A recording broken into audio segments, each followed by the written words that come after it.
Hello, in today's video we'll be replacing the front brake pads and rotors on the 2009 Cadillac CTS-V, which is basically the same procedure for any 6-piston Brembo brake job. And to begin, we start by loosening the front wheels before we get the front wheel off the ground. Once you get them all loose, you can lift up and support the vehicle with a jack stand. Now that we got it lifted and supported, we can remove the lug nuts and the wheel completely.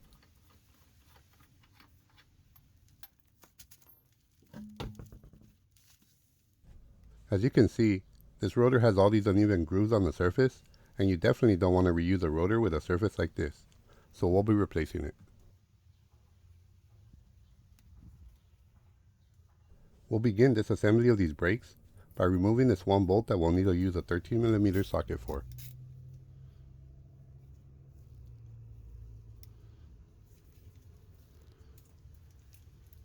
To get it loose, you'll want to rotate this bolt off counterclockwise.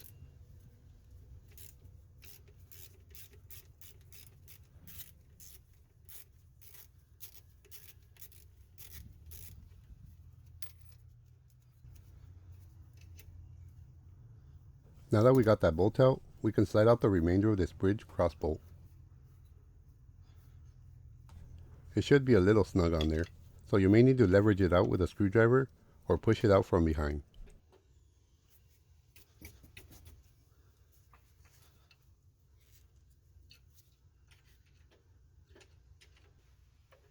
And that should do it.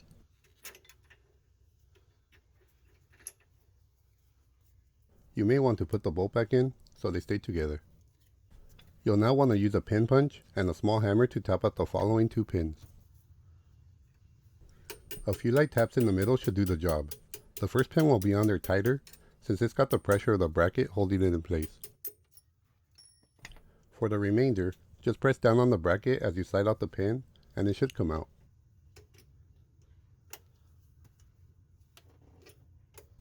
We can also slide out the bracket at this point.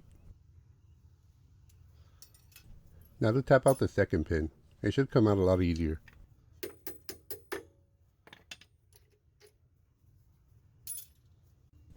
We're now ready to remove the brake pads. To make this easier, we'll want to compress the brake caliper at this point. I use a flat blade screwdriver starting at the upper corner, prying against the brake pad, working my way across the brake pad so it compresses the 3 pistons on this side.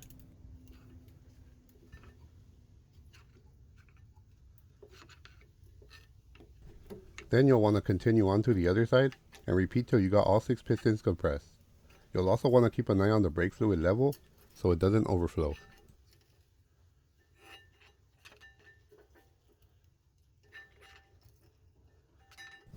Once you're ready, you can begin to slide out the brake pad. It'll be a tight fit, so you'll want to slide them out evenly. Followed by the inner brake pad.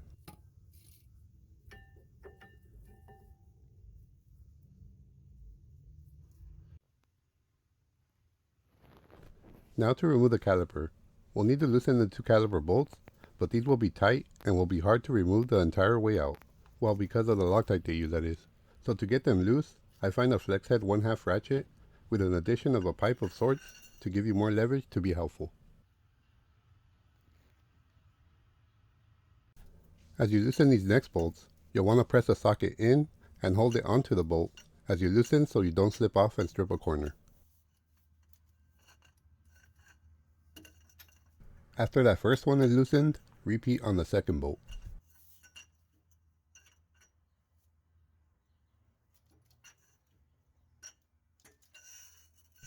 Loosening the bolts now till they're about ready to come off.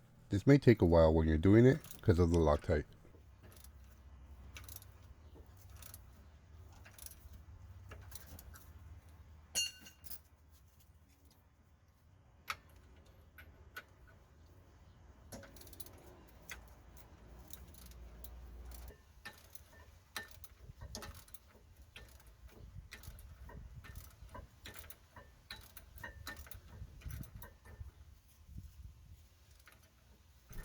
At this point, your arm will probably feel like jello, but you almost got them off.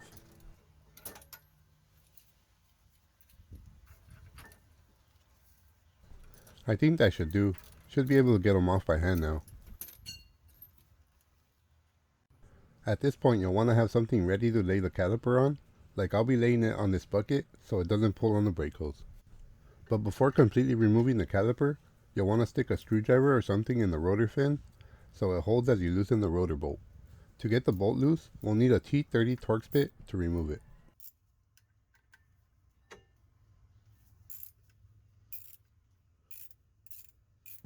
Now that we got that loose, we can completely remove the caliper.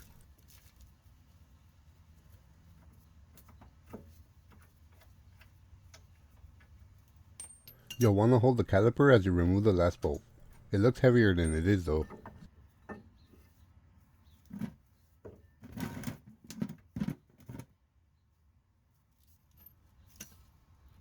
You can lay it down like this so it doesn't pull on anything.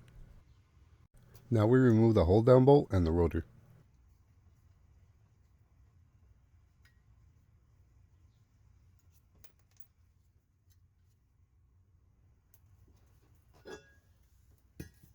And this is the new rotor and the brake pads that I'll be installing. Now to prepare the rotor, we'll need some brake cleaner or something similar to spray on the rotor to remove the protective coating that they come with.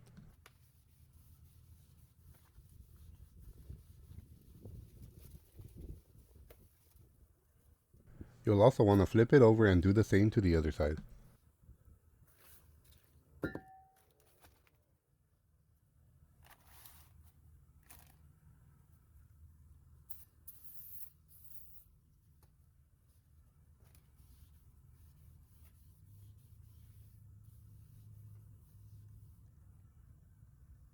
With the rotor cleaned, we can now go ahead and install it back onto the hub.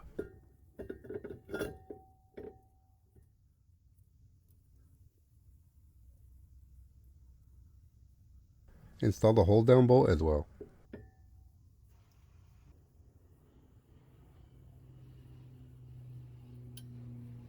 And tighten it with the ratchet. It doesn't need to be that tight. Let's go ahead and reinstall the caliper next, with the two bolts to hold it in place.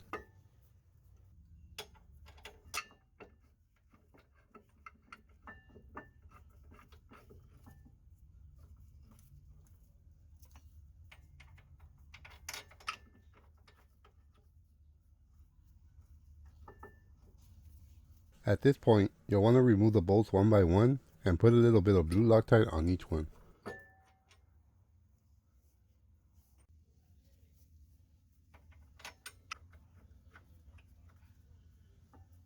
After doing that, we can go ahead and tighten them. Once again, this will take a while, but I did skip most of that for you, and I ended up making myself comfortable on the ground because it took that long.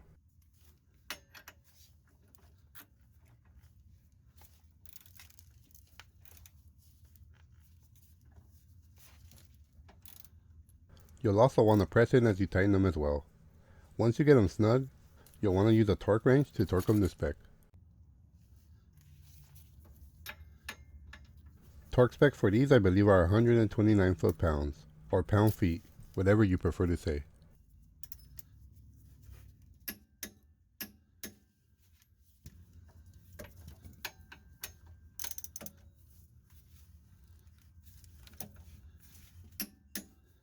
Now that we got them torqued, let's go ahead and prepare the brake pads. These Hawk brake pads do come with their own grease pack, but unfortunately this one came with so many holes on the pack, the grease comes out all over. Let's try and push some brake lubricant out to put on the brake pad's contact points. For this you can use your old brake pad as a reference, where the 3 pistons press on the brake pad.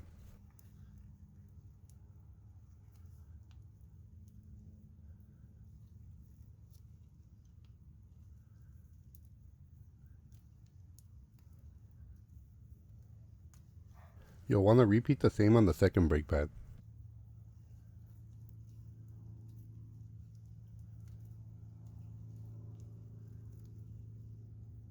Now that we got the brake pads ready, let's go ahead and install them.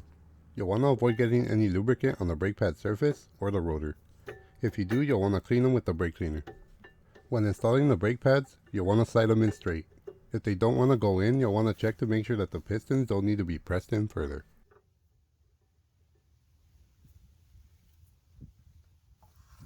With the first one in, we can continue on to the other brake pad.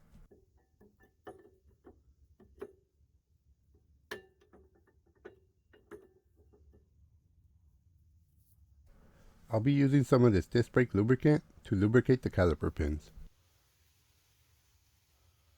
I just add a little to the points where the brake pads contact them.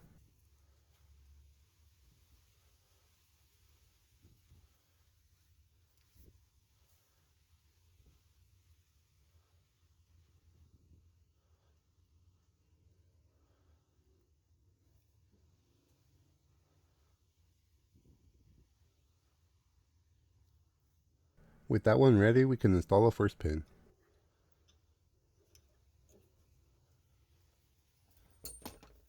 Giving it a couple light taps with the hammer to get it on completely.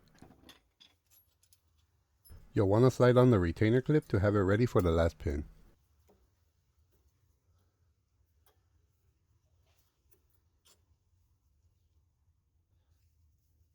Let's lubricate the second pin as well.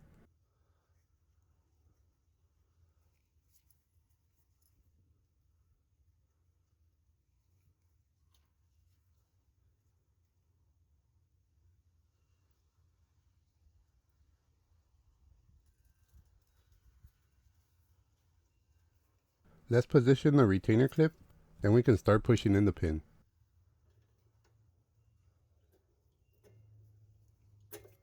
You'll want to push down on the retainer clip as you position the pin. Once it's ready, you can tap in the final portion with a couple taps of the hammer.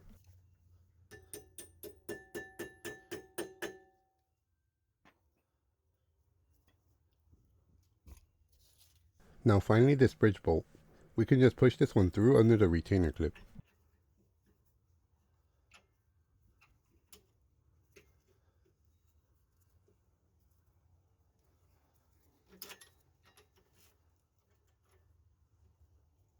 Once you got it completely in, you can install and tighten the bolt.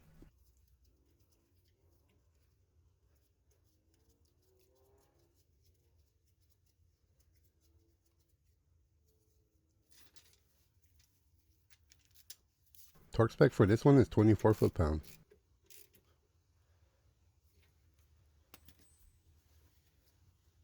With the brakes completed, you'll want to press the brake pedal a few times to compress the pistons.